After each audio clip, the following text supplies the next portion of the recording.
রোদে পড়ে চুলার পাশে রান্নাবান্না করতে করতে মুখ চোখ কালো হয়ে গেছে, ছোপ ছোপ দাগ হয়ে গেছে, গুড়ি গুড়ি ব্রণের মতো হয়ে গেছে, কোনোভাবেই যাচ্ছে না, পোর্স বড় হয়ে গেছে, কালচে ভাব চলে আসছে, লাল হওয়া কালো হওয়া সব কিছু, তিল চলে আসছে, ইভেন ব্রাউন তিল চলে আসে, আপনি সানস্ক্রিন ঠিক মতো লাগান না, এই সব কিছুর সমাধান আছে স্পেশালি। এবং পাশাপাশি এই গরমে যারা কিনা একদমই পানি খান না, যাদের স্কিন একদম ডিহাইড্রেটেড, তাদের জন্য আছে এমন একটা জিনিস যা আপনার স্কিনকে হাইড্রেশন দিবে, আপনার কালচে হয়ে যাওয়া স্কিনকে ঠিক করবে, আপনার স্কিনকে ইভেন স্কিন টোন করবে, সানস্ক্রিন না লাগানোর কারণে লাল কালো ব্রাউন সবকিছু হয়ে গেছে স্কিন, সবকিছু ঠিক করবে এই একটা সুদিং জেল। সুদিং জেল কিন্তু সামারে সবচেয়ে বেশি দরকার, কারণ হচ্ছে সামারে আমরা প্রচুর ডিহাইড্রেটেড হয়ে যাই, কারণ ডিহাইড্রেশন থেকে আমাদের স্কিনে অনেক বেশি ডিহাইড্রেটেড হয়ে স্কিন ড্রাই হয়ে যায়, ড্রাই প্যাচেস চলে আসে, গুড়ি গুড়ি দানা দানা ব্রণ চলে আসে। সেই ব্রণগুলোকে রিমুভ করার জন্য, স্কিনকে হাইড্রেটেড করার জন্য, স্কিনকে ইভেন স্কিন টোন করার জন্য এই সুদিং জেলের কোনো বিকল্প নেই। আপু গরমের মধ্যে কোনোভাবেই ময়শ্চারাইজার লাগাতে পারছি না, সুদিং জেল লাগান। আপু গরমের মধ্যে রাতের বেলা নাইট ক্রিম লাগাতে পারছি না, সুদিং জেল লাগান।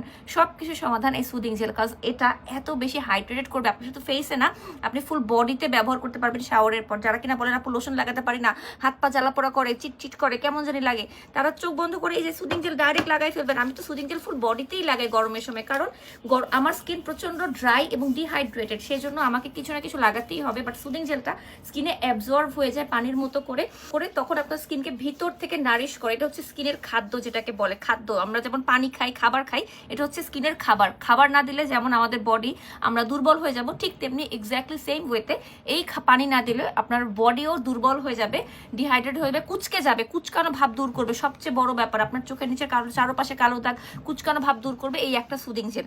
এটা কিন্তু যেন তেন কোনো সুদিং জেল না, এটা হচ্ছে original Korean coenzyme soothing jail.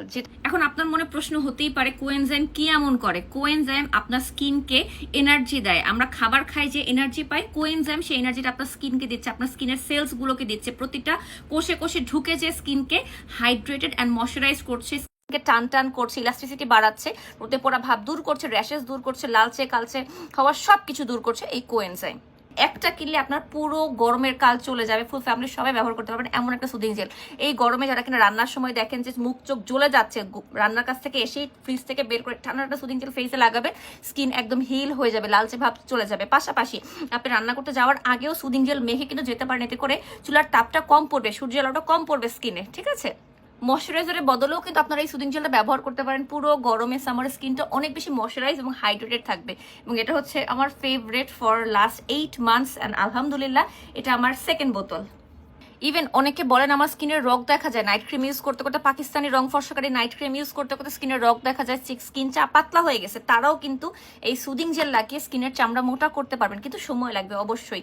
কিন্তু গরমে একদম রোদের তাপ থেকে বাঁচার জন্য, চুলার আগুনের পাশ থেকে বাঁচার জন্য, লালচে ভাব, স্কিন লাল হয়ে যাওয়া, ইরিটেশন হওয়া, চামড়া পাতলা হয়ে যাওয়া, র্যাশেস হওয়া, ব্রাউন তিল, ছোট ছোট ব্রণ, গুড়ি গুড়ি দানা দানা নাকের চারপাশে হওয়া, এই সব কিছু কিন্তু সুদিং জেলের মাধ্যমে আপনি দূর করতে পারবেন। আর হ্যাঁ, এই অরিজিনাল কোরিয়ান সিমিমি কোএনজাইম সুদিং জেলটা কিন্তু আপনারা অর্ডার করতে পারবেন এন্ডলেস বিউটিতে।